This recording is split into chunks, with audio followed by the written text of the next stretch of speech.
Time now for PFT on Yahoo Sports. Peter King and Mike Florio, all the biggest news happening in the National Football League. On Monday night, we saw the Dallas Cowboys move to 2-1 with a 41-21 win over the Philadelphia Eagles. The Cowboys, two-game winning streak. They played the Bucs well the first night of the season. They're looking so much better than last year. What's the ceiling for this Cowboys team, Peter?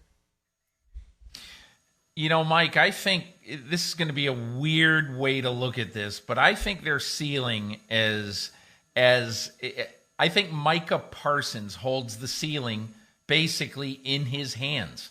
Because the way I look at this team right now, I look at a team that needs that big defensive playmaker to come up with big defensive plays every week. They have not had a Micah Parsons type player. DeMarcus Lawrence, a nice pass rusher when he is healthy. He hasn't been very healthy recently, but Micah Parsons is a difference maker who is illustrating right now that he really was picked too low at number 12 in this draft. And I think the way Dan Quinn now is going to use him all over the front seven of that formation, I think is the smart way to go. Look, Mike, we knew this at the beginning of the year. The Cowboys are going to score 30 points a game. They just are. Now the question is, can they hold people to 21, 23, 24, 26 a game? That is the big question, and that's why Micah Parsons is their most important player right now. And you flip it over to that offense. Dak Prescott playing better than ever. They have rediscovered balance the past 2 weeks. Kind of hard to run the ball against the Buccaneers, but 58 passes was not going to be sustainable. Much more running, balancing against the passing in the two victories, and now they are building some momentum. They got a tough game against the Panthers coming up on a short week, and the Panthers had a few extra days to get ready for it. But I feel like they're starting to build some momentum. Dak is playing better than ever. He's showing no signs of the broken ankle from last year, the one-year anniversary approaching very soon. They actually played the Giants Week 5, the same team that they were playing last year Week 5 when it happened. But they're getting it done. And balance is so elusive in the NFL. Peter, there are just a few teams now that stand out as having real balance to me.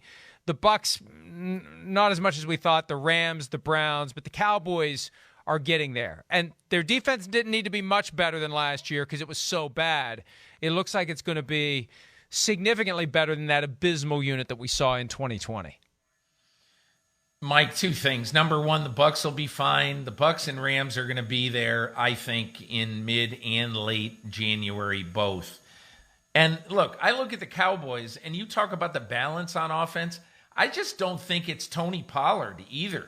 You know, giving some help to Ezekiel Elliott. They're going to need both those guys. It's a 17-week grind.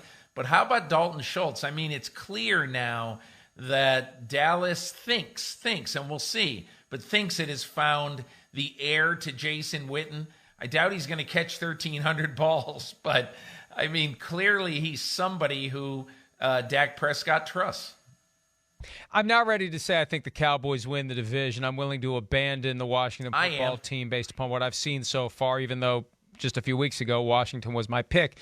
The question becomes, okay, you get the home game in the wild card round, either 4-5 or 3-6. I don't see them being any higher than the 3 seed.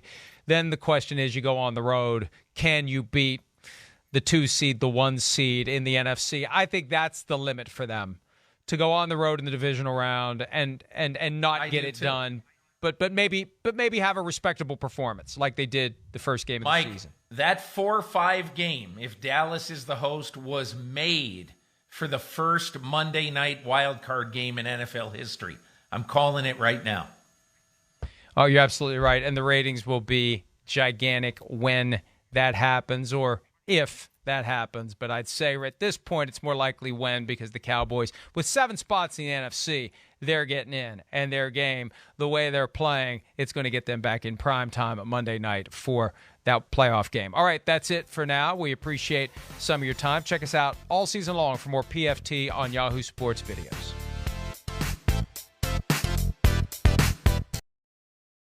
Hi, I'm Mike Tirico, and thanks for watching. Make sure to hit subscribe for the latest news and highlights from NBC Sports.